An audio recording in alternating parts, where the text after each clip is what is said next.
breakdown. Hope you're loving the new background. We hope it shows up correctly. Big shout out to our sports editor, Austin Herzog, for putting that together. But it's another Thursday afternoon, your lunchtime. Hopefully, come spend your break with us. We are live on YouTube here for some Penn State talk. It's another week in spring ball, Johnny. We're getting close to the end. Next week already is the blue-white game at the end of next week. I really can't believe it's here. I mean, we talked about it right when spring ball started, but like the 2024 season was so long to begin with, and we're already all the way to the end of spring ball. The transfer portal's here. James Franklin is pissed off. It's awesome. I mean, that's a joke because he was clearly a bit annoyed by all the transfer portal questioning at practice Tuesday night, which understandably so. I mean, it kind of gets on all of our nerves at this point. We know the model's weird, but I mean, we are nearing the end, and soon it's going to be summer, and then we're going to blink, and Nevada's going to be here in State College. But Johnny, how are we on this Thursday afternoon? I'm great. I'm not annoyed as much as James might have been, when he was getting asked about the portal. I know we're going to talk a lot about the portal on today's podcast, but yeah, I think it was so Tuesday night. Post practice availability, we speak to James Franklin, and then Jim Knowles and Stan Drayton, Ty Howell, and a few players as well. We talked to James first, and I think the first 4, maybe 5 questions of that availability were transfer portal centric. Yeah. And then Rich Scarcella, a vet on the Penn State beat, everyone who follows Penn State knows who Rich is, asked about Drew Shelton, the left tackle who we were speaking to later that night. And James was just like, thank you. Thank you. Like, I'm not getting asked about the portal. But you know what? When the portal opens on Wednesday, and which it did, and a few Penn State players are already in the transfer portal, have made their intentions known that they're leaving the program. And when you have a roster that is going to be over the limit, and you got to lose guys, it's a fair thing to ask about. It's what everyone's talking about right now. Even though spring camp is ongoing, Penn State has its blue-white game coming up here on the 26th, next Saturday. But all everyone can kind of talk about, at least nationwide, not necessarily just in Happy Valley, but is the portal and what's happening there. So I thought James was pretty insightful, though, on what he said about how Penn State is handling it with spring camp ongoing. And I know we'll talk about that as well, Max. Yeah, the timing is, of course, like the big thing here. And there's almost a part of me that wonders if it's intentional for Penn State to have the blue-white game after the portal closes, because James Franklin has already talked about part of the reason why he didn't say specifically that he doesn't want to have a spring game anymore, but part of the reason why he said other teams are doing it, and, the indication of why Penn State might not do it in the future, you don't want to put that tape out publicly for other teams, especially right in portal season. So I would guess it's probably intentional, but it does kind of create some issues with the timing because, James Franklin is very, very detail oriented. He wants no surprises. That was, of course, in the story you wrote Tuesday night, Johnny. He always wants to make sure kids who are going in the portal come to him about it and have meetings. And he basically said, we're in the middle of spring practice. We're not having meetings with every player. If they have a problem, they're coming to me, and then they can enter the portal. But I can't sit down and do it right now because we're in the thick of it. So I do think that the timing has been a little bit weird. It's weird for everybody. Like the portal and windows and everything are going to continue to be a topic of discussion. But, Penn State has done pretty well in the spring portal so far. Like you said, they're going to have to cut. They're going to have to lose guys, assuming that the settlement ends up going through as it's looking right now. Maybe some guys get grandfathered in, personally in favor of that. But, there are a lot of details with that are enough for a whole nother podcast topic. But only 4 guys in right now, Johnny. 2 of them a little more impactful than the others. I'll go through the list real quickly. J.B. Nelson, the offensive lineman, who entered last week, but officially went in the portal this week, and a couple of ripple effects that we saw at spring practice on Tuesday. John Mitchell, the cornerback, is out. talented guy, probably could have made some noise next year, but it's just a really deep group right now. They don't need much help at corner. Linebacker Tamir Robinson. We're going to stick on that one a lot today, Johnny. I'm sure of it. A PA guy, Pittsburgh product, who played 100 snaps on defense last year, was banged up at times, and looked like the development was starting to come for him. And at a position of need, an interesting entrant there. And then the last one was walk-on Beckham D, who is also a Pittsburgh native. And yeah, he, didn't play a whole lot, but a guy who had a relationship with Penn State staffer Bob Palko. He was his high school coach before Palko came up here. So those are the 4 portal entrants right now, Johnny. Maybe we want to, maybe let's just start with Robinson. I feel like he's the biggest one here. Yeah, well, before I dive into that, I just had another note to add Yeah. on the schedule end of this and the timing Yeah. of it all, right? Because yeah, Penn State's spring game is next Saturday, the 26th. The portal closes on the 25th. That's a difference from last year, when last year the portal opened and closed around the same time, Mhm. but Penn State's spring camp was earlier. Yeah. Penn State spring, the spring game ended, and then they had 2 days or 3 days until the portal opened. And so James Franklin, those assistant coaches, they were able to have the post spring evaluation conversations with a lot of these players to, Mhm. obviously go over their progress or lack of progress, and kind of give them a sense of where they stand on the roster, on a potential depth chart, and 2 deep and 3 deep after spring ball. Now, Penn State's season went as long as it did, 16 games going all the way to the CFP semifinals. And so spring camp started a little bit later, winter workouts started a little bit later. And there's your ripple effect, where that's why this is ongoing right now, both Penn State spring camp and the portal. And like you mentioned, James isn't going to sit down with all these players as spring camp is going on and be like, well, through 7 practices, you've done pretty well, but we still got half of this thing to go. It's more like, no surprises. If you got an issue, come with me. Mhm. And just to speak to on that bluntness, that is permeated throughout the coaching staff as well, because Yeah. I was talking a lot to Stan Drayton, the new running backs coach, right? He was hired a few months ago at this point. And I asked him about that approach, and he said, yeah, this is a business, right? I mean, college football in some respects is a business. And Stan has been in a lot of different places. And he said that when it comes to transfers and more recently the portal, some schools don't handle it the way that James Franklin handles it and the way that Mhm. Penn State handles it. And he appreciates it. And Yeah. so that's just something to keep in mind, that we might have been a little surprised that Tamir Robinson decided to enter the portal. But if everything had kind of gone to plan in the way that James Franklin and the program wants to run things, then they had a decent idea that this was going to happen, or these guys were going to enter the portal and leave. But what, surprises happen, so maybe not. But Robinson's a big one. Robinson is absolutely a big one. Mhm. Yeah, like I mentioned, 100 snaps for him last year on defense. He got knocked out of a game. I want to say it was West Virginia in the opener. He's playing a lot of special teams.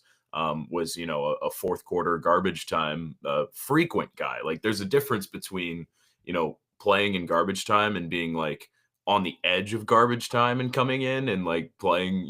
When the defense starts to rotate, he was right there, and he even snuck into a couple of first groupings at times. And we talked to him.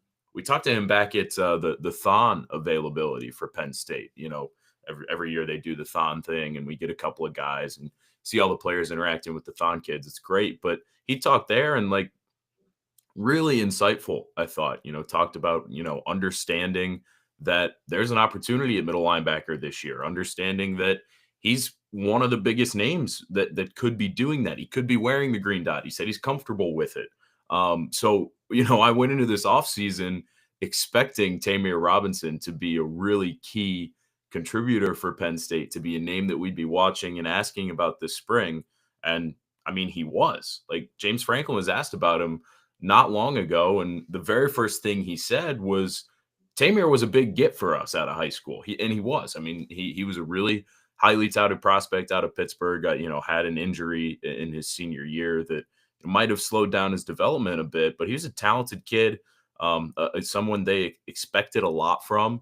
And, even if the development wasn't quite there, like he was going to play this year. And whether it was as a starter or as the first rotator at middle linebacker, he was going to play this year. And I think James Franklin's comments, if you read through the leaves, when he was asked about him, was probably a last second cry to say, "Hey, we want you here."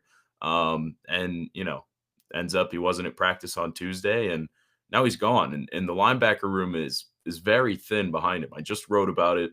And it's on Penn Live. You can go see a little bit of a deeper dive into it, but it's just about 220 total defensive snaps at linebacker for Penn State beyond Dom DeLuca and Tony Rojas, who good players, consistent production, imperfect in themselves.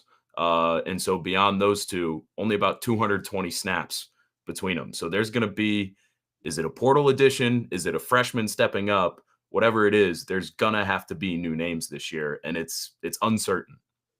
Yeah, Max, let's look back to just a few days ago when I published my transfer portal preview, Yeah. and me and Bob, we talked at length about that during our Monday podcast. And the positions that Penn State would be worried about getting poached.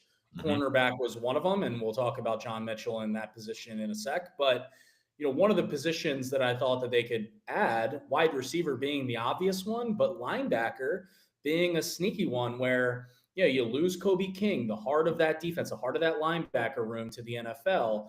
Tony Rojas, he's missing spring with a pre-existing injury, and all expectations is that he'll be fine, for the season. But you have him, you have Dom DeLuca, and then you've got a collection of guys who haven't really played at that level, on a consistent basis. Tamir was one of them. Like, there was promise and potential there with him, and he is an older guy, relatively speaking, in terms of Right. years in the program. But I thought that they could use a portal guy at linebacker, and now I think you really kind of need one, because I think, otherwise, I think it's you a know, need. yeah, it's a need. I mean, in a base 4-3 set, we'll see how much, Jim Knowles decides to run that. But, you've got Dom, you've got Tony, and then it's, is it going to be redshirt freshman Anthony Specca in the middle? Is true freshman Alex Tatch going to play a bigger role than you might otherwise expect a true freshman to play? I mean, both talented guys, both have had positive spring camps. So, like, not knocking those two at all, like bright futures.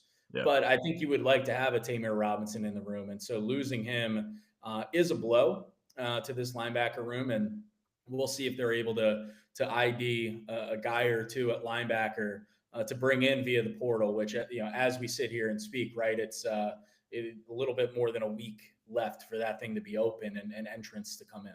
Right. I think an important thing that I don't want to lose sight of is, as much as I'm a Kobe King fan, I think he's a really good player. I think he's going to stick around in the NFL for quite a while.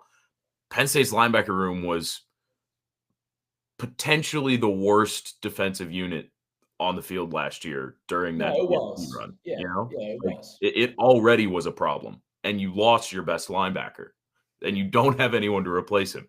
So like this has been elevated from a couple of guys need to stand out in spring to this is a problem that needs a fix. Now the secondary problem for that, what guy is coming to Penn State through the portal that says, yeah, I'm happy with only playing 60% of the snaps? I mean, that's the reality in the portal these days. Like, guys are coming to be a starter, and they aren't necessarily a starter because Jim Knowles is going to play a lot of 4-2-5. He's going to have a lot of 5 defensive back sets. And no matter who comes in is going to be second fiddle to DeLuca and Tony Rojas. I mean, unless there's just an absolute star out there, which I haven't seen it yet. But like, it might be hard to make. I see you're going to disagree with me, but Yeah. and that's fine. That's fine. But I just feel that it's difficult to convince a guy to come into a situation where it's a little uncertain. You got to have the right scheme fit. Yeah, there are obvious hurdles like the scheme fit. You got to find the type, the player. Is it a player coming from a high caliber program that's willing to take that kind of, not necessarily a pay cut, but a snap cut Right. or is it a player from a smaller program? Because that's where I would be looking. And again, Yeah. I don't know. I don't have names off the top of my head. The portal has been open for less than 2 days. Yeah. We'll see who's out there. It's time. But if there's even a lower power conference player or a really good group of five player at linebacker, your sell if you're Penn State is that we're Penn State, we're linebacker you, Yeah. and we're one of the 3 or 4 national title favorites going into this upcoming season. And yeah, you might not start, but you're going to play a role on a defense that has a chance of winning the national championship. So that's my sell if I'm Penn State. I think it's a pretty straightforward sell, but then it's a matter of identifying that player if it's out there, if he's out there. So it's gonna be interesting to see how this plays out. For sure. And a part of that is Dan Connor, the guy we haven't mentioned, him being a first year full-time linebackers coach. I mean, he was the de facto linebackers coach last year while Tom Allen was the D coordinator, but all signs have been good in terms of him as an on-field coach, but also as a recruiter. And so Dan Connor, if you want someone selling to a portal linebacker, hey, come to Penn State, no better person to sell that than Dan Connor. So I feel like that has to be mentioned too as well. I'm completely with you on the sell. I think that my opinion that getting a instant impact linebacker in the transfer portal for Penn State more comes from my old man yelling at clouds takes. I just think the transfer portal is so convoluted, and guys who are going in there generally are not looking for the things that Penn State has to offer. That's fair. that's fair. my take on it, and I think that we've got a lot of time to figure out how this is going to go down. But right now, I just have concerns, and I think that this is a topic that I've been contemplating for a long time. But post spring practice, a report of where Penn State is, can they really win the national championship? The defense right now, I have my concerns, and they start with linebacker. So, but that's all I have to say on the topic. That's more than fair. It's unfortunate because they were already probably going to be looking at linebacker in the first place. And now, and looking for a player kind of like Tamir to come in and be like, yeah, you might start, but you also just might be a role player for us. Yeah. And now you lose that role player. And so you're kind of looking for 2 Tamirs if there's not an obvious, starter, bang on starter in the starting lineup every single week out there. So it's a difficult place to be. But if you're Penn State, I think you kind of have to lean on the pitch that we outlined.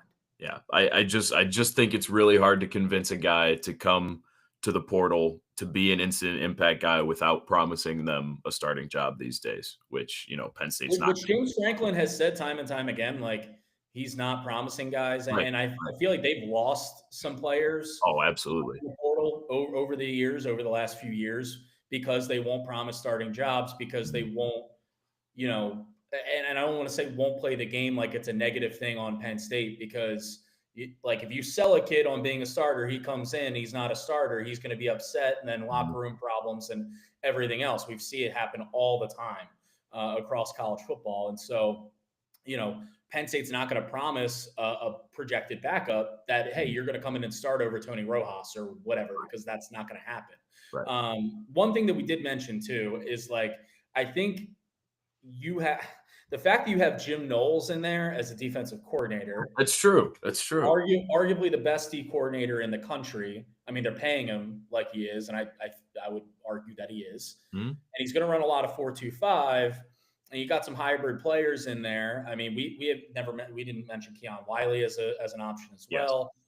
So Dakari Nelson, I think if my point being, if you needed a D coordinator to work around an issue, Jim Knowles is the D coordinator who can work around an issue. So that's true. So yeah, I think we covered linebacker pretty well there, though. Yeah. And the impact of Tamir's absence and exit, and kind of where Penn State goes from here, we'll see over the coming days. But Max, cornerback is a spot where, as I mentioned, and as I wrote earlier this week, that was a spot that I was expecting Penn State, to get poached. Yeah. And John Mitchell, redshirt freshman, really talented kid from Jacksonville, Homesickness might have played a part in that. Like, those guys, just talking to those Florida guys, the cold hits them, and sometimes they want to get back to the sunny, warm weather, and I don't blame them whatsoever. But also, if you're John Mitchell and you're a former blue chip prospect, Yeah. and you're looking up on the depth chart at AJ Harris, at Elliott Washington, Zion Tracy has played a lot of ball for you. Davian Collins is, back-to-back years now a spring standout, or at least there's buzz around him. You're looking up and saying, like, where's my playing time? Where's my playing time? Do I want to wait until I'm a third-year player to get on the field and have a meaningful impact? I mean, he was talented enough last year to get on the field if they needed him. They didn't need him. Are they going to need him this year to be, a rotational guy, like a real contributor? Like, probably not. Like, they would love to have him, but probably not. So, if I'm him, I don't necessarily blame him. I don't know what your read on that is. No, you named 4 cornerbacks that could all start right away. AJ Harris, Elliott Washington, Davian Collins, Zion Tracy. Those guys could all play on the outside and be starting level players for Penn State. They like all of them. And that's not even to mention a corner that's already there, a freshman, Darius Dixon, that has a lot of hype around him, really highly touted prospect. We've seen him in practice. I mean, he does some really good things. He's obviously raw. It's not a guy you're going to count on right at the beginning of the season, but the staff likes him. You got, I think, 2 more corners coming in, if I'm not mistaken, including one who is another really good prospect in Jahmir Joseph out of New Jersey. So, if I'm John, we also have Kenny Wosley too as a redshirt freshman. Thank you. From Philly, who's impressed as well. So it's a crowded room. Like, Terry Smith has done a really good job building up that cornerback room. And it's almost like it's a good problem to have. Yeah. That you have so many talented guys that just the upward movement isn't there for a second-year player. Yep. It's unfortunate if you're John Mitchell, but at the same time, like, if you're Terry Smith, you're doing your job. If a player like John Mitchell decides to leave the portal, which sounds kind of convoluted, but I think it makes sense. Yeah, it's the reality. I'm glad you mentioned Kenny because I think Kenny Wosley is one of the under the radar names who could really make an impact this year. Even if it's not at corner, like, the kid's probably in line to play a lot of special teams, and not just play special teams, but play them really well. So, there have been standouts over the past few years, who show up and play gunner on the punt team, make a few really splashy plays. Kenny Wosley is certainly in that conversation for me. I mean, he's going to play some corner this year too, but definitely one of the under the radar guys. I'm glad you highlighted who we've heard good things about this spring. Let's talk about JB Nelson a little bit. I know we've had some time to hit on that already, but we got a really good look at the offensive line in practice this week. I would argue, at least for my opinion, I thought this week at practice was probably the most informative day that we've had this spring outside of the very first practice. I mean, I feel like that's always kind of how it goes. You get to the first practice, you say, oh, this big name is not here. There's injuries you learn about. We also saw the one-on-ones, which were great. But this week, we got to see a little bit of action between the offensive line, gave us a look at who's playing the starting role right now, and going against pass rushing units with the linebackers, which we already spent so much time talking about. So I thought it was a really valuable day. And I wanted to highlight the fact that Cooper Cousins, not surprisingly, but Cooper Cousins was at right guard with the first group and, moving Vanga Ioane over to left guard. There was some talk when JB Nelson was still here that Vanga could be playing right guard, JB at left guard. They're all able to play both sides. That's a big thing for Phil Troutwine, but I thought it was noteworthy to see that the first group out there on Tuesday, Cooper Cousins at right guard, Vanga Ioane at left guard. That was noteworthy. We've also talked a lot about Javen Williams getting his opportunity at right tackle, but I did want to highlight him specifically because he was going against Keon Wiley, name you mentioned, a guy who is a talented pass rusher. I mean, in limited action in 2023, had 3 sacks. I mean, that's a guy who we need to be talking about in that linebacker room for sure. Potential middle linebacker, a good pass rusher, and they had really good reps. They went against each other twice. Javen Williams held his own. Keon Wiley still looked good. That was good on good in a Tuesday session between 2 guys that, maybe weren't necessarily expecting heading into the spring would be good on good action, and it really was. And then LeVar Arrington the second, junior over there looked really good. He made a couple of guys look silly. I thought it was really interesting. So quick notes there, but I thought it was a really interesting session. I was impressed by Javen Williams big time. Yeah, Javen Williams is using this spring as a real opportunity, as a springboard. Not necessarily to a starting role now. Yeah. I would expect at least like you look at this offensive line and how it's going to look is Drew Shelton at left tackle. You've got Dawkins coming back at center. At guard now with JB Nelson gone, it's like, okay, Cousins and Venga on whichever side, like they ultimately, put those two guys. Phil Troutwine has a decision there of like how he constructs and configures the front, but like those two guys will be the starting guards, I would expect at this point. And now with Nolan Rucci and Anthony Donko, missing spring and being out, like that has afforded Javen Williams. Javen, JB, too many J names. Yeah. Too many J. That was a J. My name starts with a J. But no, Javen Williams at right tackle, like he's using this opportunity to the fullest, and that's a great sign. We know that the limitations or really the inexperience that he came in with, like he was a 5-star guy, but at Wyomissing, like he wasn't going into pass blocking sets often at all. So there was a learning curve when he came in, and he's continued to make progress and has continued to make strides. And the coaching staff is impressed with him. I've been impressed with him. You were impressed with him. And so it's good to see, because you lose JB Nelson and it's like, okay, well, even if he wasn't going to start, JB Nelson was going to be viewed as a 6th starter, as a swing guy, whether guard, tackle, whatever. Javen Williams could be that guy.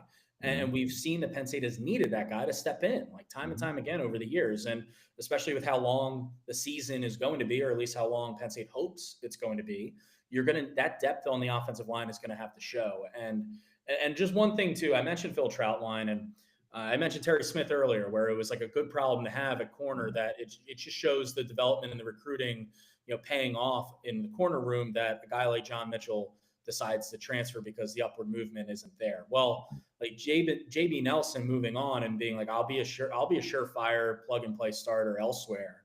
I think kind of speaks volumes to what Phil Troutwine has done on the offensive line from a building depth and development standpoint.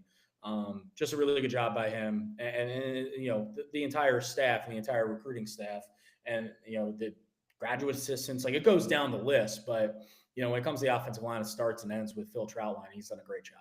Yeah, the recruiting has stayed hot too. I mean, the past two cycles he's put together, what he's putting together in the future right now, like Phil Troutwine has certainly taken the reins on this Penn State offensive line and made it into one of the best in the country, and it doesn't look like it's going anywhere. The last thing I want to say on Javen, he is going to be that swing guy. If it weren't for Rucci and Donko being out right now, he would be practicing at guard as well. So he's the depth there. TJ Shanahan, the Texas A&M transfer, some depth. He had a couple of good reps. He had a couple of reps where he looked a little out of place.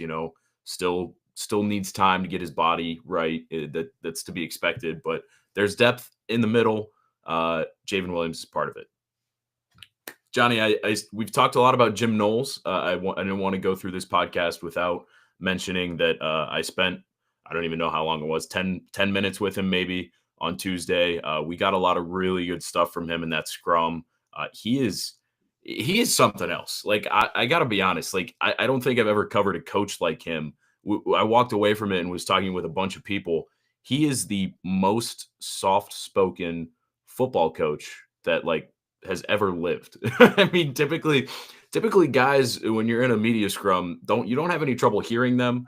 It comes from the yelling and everything, but Jim Knowles is so the opposite. Like, he will, when you ask him a question, because this is the first time we've gotten him in a scrum setting other than a press conference.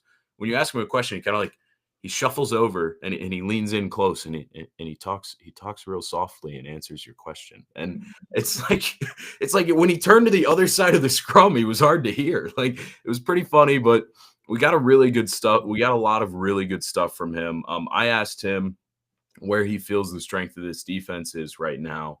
And I don't think it'll come as a surprise, but it is still encouraging to hear him say it and describe it in this way. He said, I love the way we cover because our corners are aggressive. Like they can play a lot of man coverage with this group. They're going to be physical at the line of scrimmage. They're going to get a lot done. And then this one was a little bit more of a surprise, maybe. But again, his phrasing made sense. Look, he's an Ivy League grad. He's a smart guy. But he said, I really like the depth we have up front. He mentioned, Zane Durant is healthy, but not repping a ton because he's a veteran. Denai Dennis Sutton, we have not seen in practice thus far. Those two guys aren't going. And he made mention that, like, I haven't even seen our best guys really yet. And, I'm pretty happy with what we see, whether it's Max Granville, Zariah Fisher, Xavier Gilliam, DeAndre Cook. There's a lot of guys who could make leaps up front, haven't necessarily yet, but Jim Knowles has been impressed. That's a good thing. He's an observer. That's what we've noticed when we're out there at practice. He stays out of the way. He just kind of watches and learns. So he's interesting. I got to say, Tuesday was really interesting with Jim Knowles. Well, just some inside baseball for those listening. Like when James Franklin is done talking, in the main kind of media scrum, Penn State's media relations staff then brings out, at least this is how it works for after spring practice. Yes, they'll bring out the 3 assistant coaches and the players at the same time. So it's great when it's me, you, and Bob up there together, and when Joe is up there, Joe Herman, our great photographer and videographer, is up there. You're able to split up. And before we knew the list going into it, and I said, Max, you want to talk to Jim Knowles? Like, stay at Jim Knowles the entire time. And so I'm glad that you got a lot out of that. I mean, I was at Stan Drayton for a really long time, talking to him about Nick Singleton and Katron Allen. I thought it was interesting during Stan Drayton's intro press conference when he first got hired. He said, look, like when talking about Nick and Katron, like, we're going to work on the weaknesses, and kind of called me back. I'm like, yeah, but like, what kind of weaknesses does Nick Singleton and Katron Allen have at this point in their careers? But, he dove into it, halfway through spring ball. He's saying, like, look, these guys, when they get to the second level, they got to make guys miss better. They got to, identify free hitters quicker. And, a lot of it, in terms of those big plays that are made, the 20-yarders that go for 50, 60 have been instincts. And he said that he wants them to be, not like they're going to end up being more rigid or overthinking things, but like just have a better awareness, and let the instincts take over when they need to take over, but at the same time, be better prepared, for when those opportunities might present themselves. And so it's little things like that, little things like pass protection. Like I noticed during a pass protection drill, Nick Singleton, when he was approaching the sled, his elbows were out a little bit. And Stan Drayton did not let that slide. Like he was like, Nick, and he pulled him aside. He was like, elbow.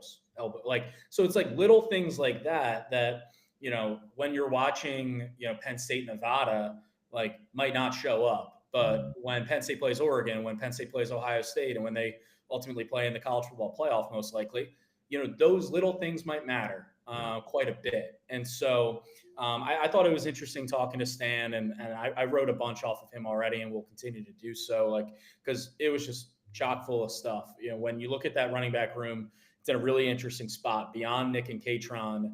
I mean, they're going to have 7 scholarship running backs on the roster going into the 2025 season, as long as no one leaves via the portal, which is always a possibility. But you got Nick and Katron, you've got Cam Wallace coming back from a season-ending injury, Quentin Martin, Corey Smith as second-year guys, Tyke Hayes making a good first impression in spring camp as a true freshman, and you've also got Jabri Wallace-Coleman coming in from Imhotep as a summer enrollee as well. So the new running backs coach has got a lot to handle right now, but man, you can tell he's having a lot of fun doing it.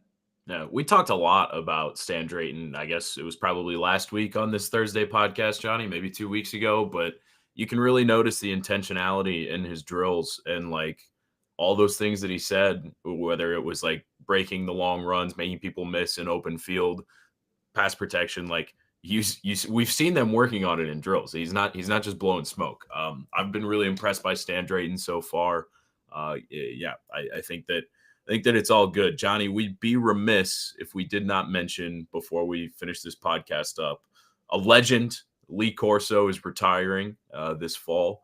I think anybody who would consider themselves even a halfway college football fan has seen Lee Corso and, understands what that means. College game day won't be the same. I think we all probably grew up watching the coach do his headgear picks. So he's got one more this fall. Johnny, I know you're going to throw together a story on his history at Penn State, which I'm going to let you tell it, but it's maybe a little bit funny. Yeah, well, so when I saw the news earlier this morning that he was retiring, and I just thought like, wow, we're not getting any more college game day with Lee Corso. And then I saw it's like, oh well, he's got one more game, the week 1 game, which wherever they decide to go.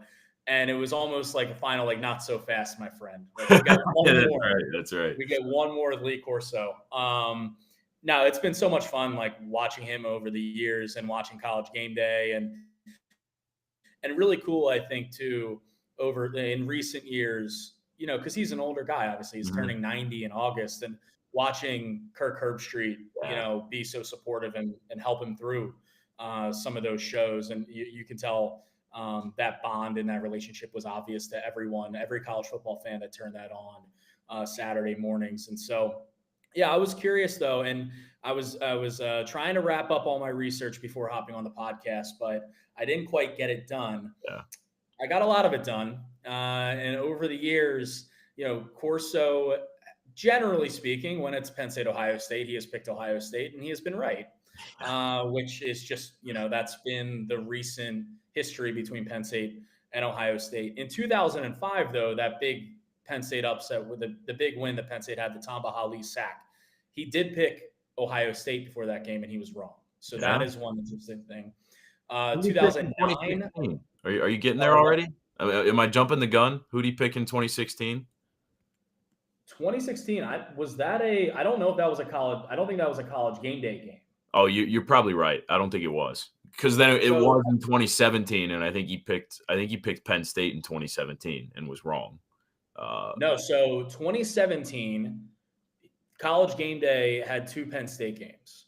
They were in Happy Valley for the Michigan game and picked Penn State to beat Michigan. Okay. And they were right. Yeah. But then they were in Columbus for Ohio State, Penn State, and he picked Ohio State, and he was right. Okay. Corso, pretty darn good record over the years. I had it down. He is, let's see. Oh, shoot, I just had it. He has a really good record. Yeah. Really good record with headgear. Ball knower. Yeah, elite ball knower. And so now I'll be writing something up on that. And I talked to Joe Hermit about getting as many photos as we can of Lee Corso through the years, whether that's in Happy Valley around Beaver Stadium or, for Penn State road games. And so, so looking forward to writing that. That'll come out either today or, early tomorrow morning on Friday. Yeah, he's a legend. The not so fast, my friend, is just iconic in every sense of the word. Definitely going to be a lot different. Having college game day without Lee Corso in the fall. But yeah, he's got one more in him. Penn State was probably primed for at least one, if not 2 games this year with Oregon and Ohio State both on the schedule. So we won't be seeing Lee Corso if and when game day heads to Happy Valley. But Johnny, I think that does it for us here today for this Thursday lunchtime podcast. We only got one more before spring ball finishes up. Obviously, we're going to be doing this throughout the summer. If you haven't tapped in yet with us live and you're just watching on the recording, we are always here every Thursday at noon. And chat with us. Come ask your questions. Leave your comments. But we also appreciate it if you're watching on a recording too. For Johnny, I'm Max Ralph. This has been the Blue White Breakdown on Penn Live.